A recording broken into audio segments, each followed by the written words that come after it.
Welcome 200 is an extension to our donor base to allow them an opportunity for us to expand the shelter beds to 200 beds. As you are perfectly aware, we had the fire code enforcement that cut our men's shelter beds down to 55. At that time, we started on a prayer journey to seek God for the opportunity to serve more men with shelter beds. So Welcome 200 is an idea that has become a reality. It started back in the summer of 2017 that we were first approached by a local commercial land developer as well as a major philanthropist in town that had a vision to buy a hotel and to turn it into a one-stop shop to serve the homeless. I had toured a property in Phoenix a couple of years before called CAS, Central Arizona Social Services, where they provided all the services to the homeless under one roof. So I got that idea then, and I said, gee, if we ever had the opportunity to do that in Tucson, I'd love to be able to jump and try to duplicate what they were doing out there. So when this property came available, I immediately jumped on it before somebody else bought it and opened it up as a hotel. But the fact that there's no residential, because if you have residential, everybody agrees that we need to shelter the homeless and people in need, but not in my own backyard. So the opportunity came up with this property, and we made an aggressive offer, closed very quickly, 10-day due diligence, and the seller knew that we were good for the closing, so we bought it, and then we started looking to see what we're going to do with it. And so I started interviewing a number of nonprofits, and I've been a supporter of Gospel Rescue Mission for a lot of years, actually probably for over 30 years. So I was very fortunate that they were in the process of looking to expanding. I invited them over, and they became a perfect fit. Well, when we started out, we were just in the planning stages. We just thought about what if we had an ideal situation as far as how many beds we had, what kind of services we want to offer, and those kind of things. Thinking back of the last 10 years of what we've been able to do here at this building, what would it look like if we could, really serve people, and what is the need based on what is the need in the community? And what happened when we had that bed cut from 140 beds to 55 beds about a year ago, we realized that's God telling us, get up, start walking in faith, I've got something for you. No plan, no strategy, no idea exactly what he had in mind, other than now is the time to act. When a person comes in our door, they come in with multi-layered issues and problems, and we can't necessarily, as Gospel Rescue Mission, address all of them.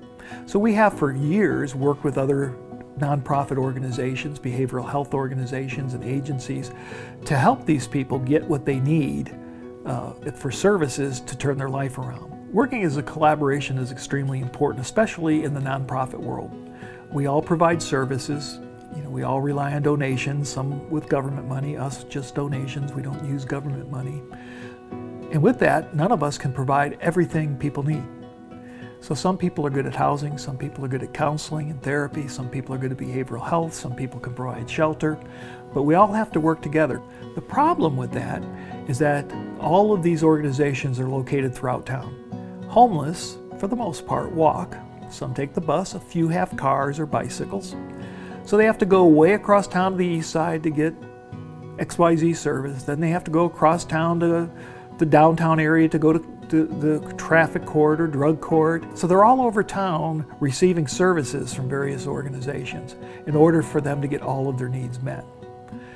This Center of Opportunity will provide one location where they can get the vast majority of everything they need to get stabilized, get housing, get jobs, and move on in life with a second chance. We believe Mr. Lopez chose Gospel Rescue Mission, and he approached us. We didn't approach him. But he chose us because I think he believes in what we do, because our shelter currently provides support services, education, and training, and we move people from homelessness to self-sufficiency. But we don't do all of the things that are going to be able to be here at this center. But we do a good portion of them to help those people move into self-sufficiency. He liked the outcomes. that we're successful. We have people that have been clean, sober for 10, 15 years, that have jobs, families buying houses, they're in the workforce, they're having families getting married. And so he likes the outcome. He's been familiar with us. He's been one of our financial supporters, so he knows what we're doing and how successful we are. So the Center of Opportunity is a place where people with needs are going to come through the door and they will be serviced right then and there, whatever they need. If they need a shower, if they need a meal, if they need shelter, if they need food stamps, if they need a food box, if they need a dental appointment, if they need a job. All of that is going to be here. So we're hoping that that will, well, we know that that will be an answer to the holistic approach for us to take people from homelessness to self-sufficiency. And so there's different ways people can get involved. People can volunteer, they can donate, they can adopt a room to fix up and pay some money for the remodeling of that and come in and do labor if they'd like as well on that room, that's their room that they're providing to this population. And we believe that people will do that. The initial enthusiasm has been tremendous. The support, the excitement has been, I can't believe what an amazing opportunity. Oh, well, what can we do to? So we're trusting that the support will come that we need to do all the remodeling that we need to do and the painting and fixing up. And we'll hopefully be able to operate. The goal is next spring, the spring of 19 to summer of 19 is when we're hoping to have it ready to at least start the initial phase 1 of opening the shelter and having support services in. So for me, the Center of Opportunity is where those that have an opportunity to go back and get reintegrated into society will have that opportunity. There's others that all you're going to be able to do is feed them and give them shelter. But a lot of people want to get back up on their own feet, on 2 feet, and there's hopefully we can provide those opportunities to a number of them.